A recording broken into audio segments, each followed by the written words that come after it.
नमस्कार, मी पंजाब डक. आज आहे 19 ऑगस्ट 2026. राज्यात देखील आणखीन 1 सप्टेंबरपर्यंत बऱ्याच भागामध्ये विखुरलेल्या स्वरूपाचा पाऊस पडणार आहे. मग ते कसा पडणार आहे तुम्हाला एक सांगतो. तर त्या जिल्ह्याचे देखील नाव सांगतो.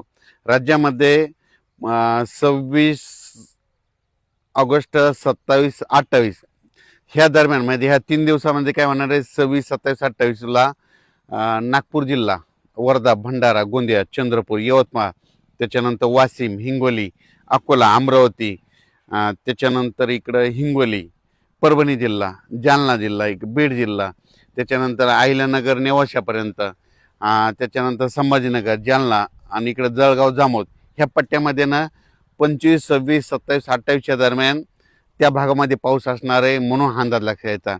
राज्यातला सगळीकडला पाऊस एकदम सगळीकडे पडणार नाही, काही काही भागात पडणार आहे फक्त.